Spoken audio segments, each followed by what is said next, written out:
is no time to engage in the luxury of cooling off or to take the tranquilizing drug of gradualism.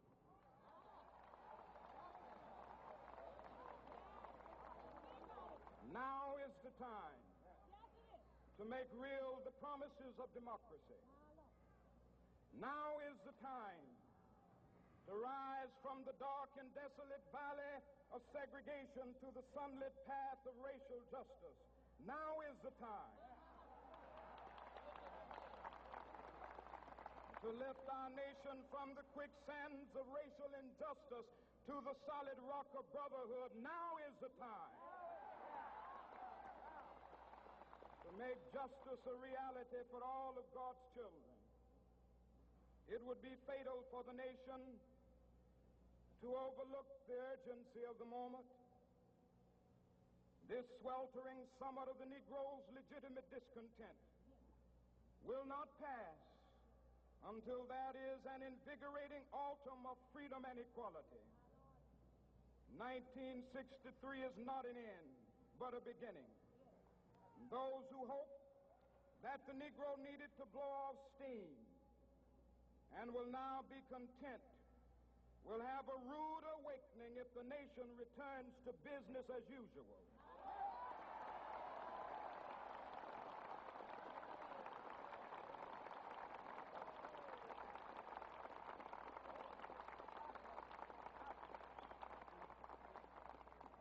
There will be neither rest nor tranquility in America until the Negro is granted his citizenship rights.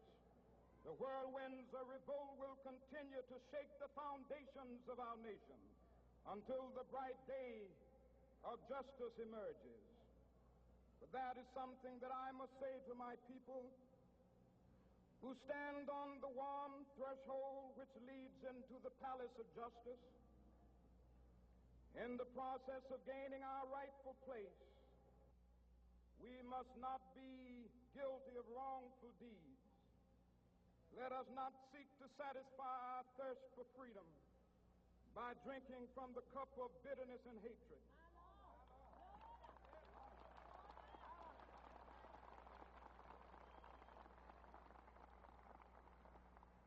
We must forever conduct our struggle on the high plane of dignity and discipline. We must not allow our creative protest to degenerate into physical violence.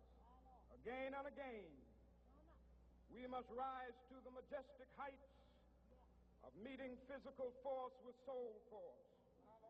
The marvelous new militancy which has engulfed the Negro community must not lead us to a distrust of all white people. For many of our white brothers, as evidenced by their presence here today, have come to realize that their destiny is tied up with our destiny.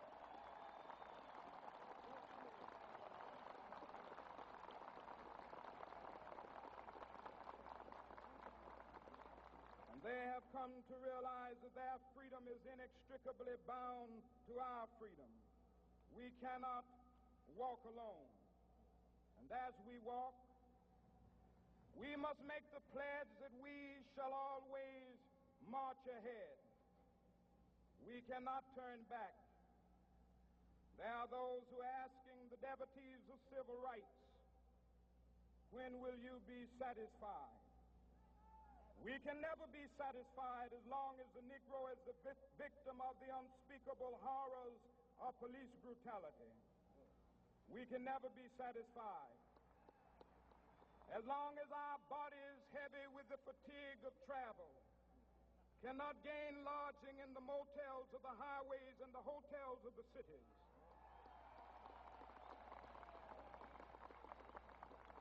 We cannot be satisfied as long as the Negro's basic mobility is from a smaller ghetto to a larger one.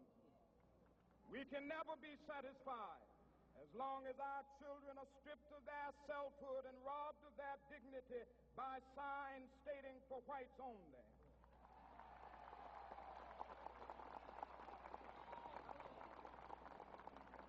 We cannot be satisfied as long as a Negro in Mississippi cannot vote and a Negro in New York believes he has nothing for which to vote.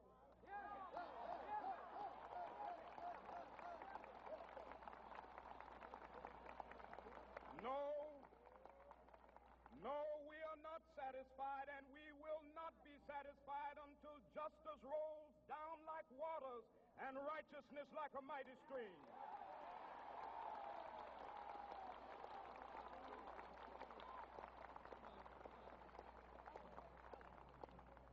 I am not unmindful that some of you have come here out of great trials and tribulations. Some of you have come fresh from narrow jail cells. And some of you have come from areas where your quest for freedom left you battered by the storms of persecution and staggered by the winds of police brutality. You have been the veterans of creative suffering. Continue to work with the faith that unearned suffering is redemptive. Go back to Mississippi. Go back to Alabama. Go back to South Carolina. Go back to Georgia. Go back to Louisiana. Go back to the slums and ghettos of our northern cities. Knowing that somehow this situation can and will be changed. Let us not wallow in the valley of despair. I say to you today, my friend,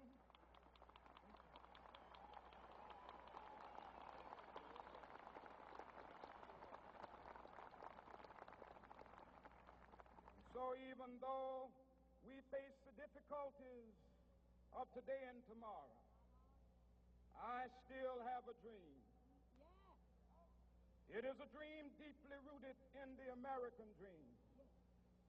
I have a dream that one day this nation will rise up and live out the true meaning of its creed. We hold these truths to be self-evident, that all men are created equal.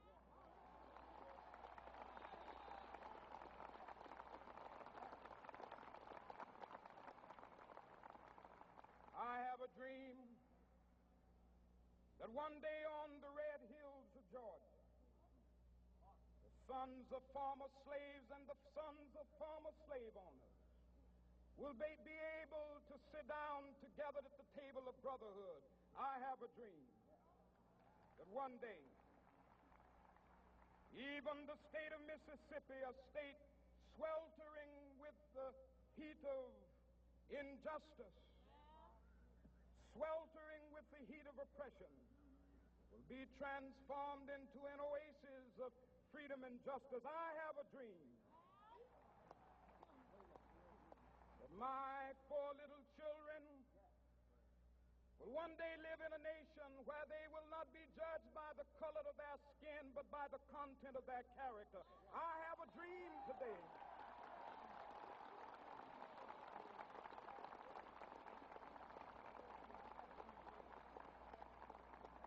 I have a dream that one day down in Alabama, with its vicious racists, with its governor having his lips dripping with the words of interposition and nullification, one day right there in Alabama, little black boys and black girls will be able to join hands with little white boys and white girls as sisters and brothers. I have a dream today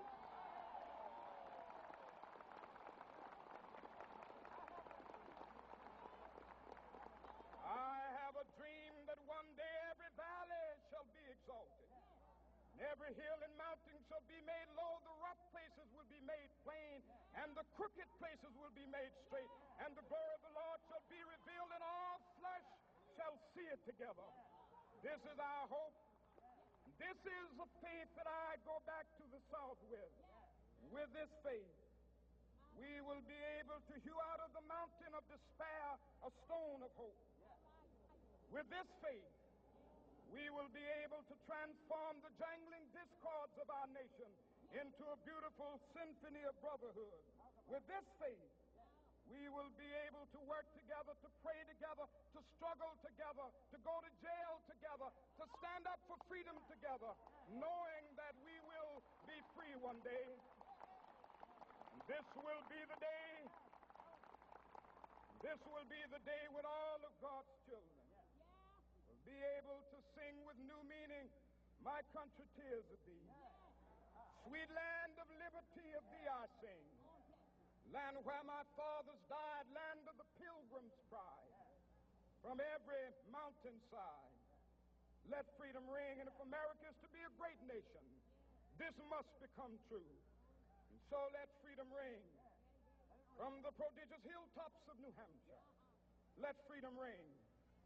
From the mighty mountains of New York, let freedom ring. From the heightening Alleghenies of Pennsylvania, let freedom ring. From the snow-capped Rockies of Colorado, let freedom ring. From the curvaceous slopes of California. But not only that, let freedom ring from Stone Mountain of Georgia. Let freedom ring from Lookout Mountain of Tennessee. Let freedom ring from every hill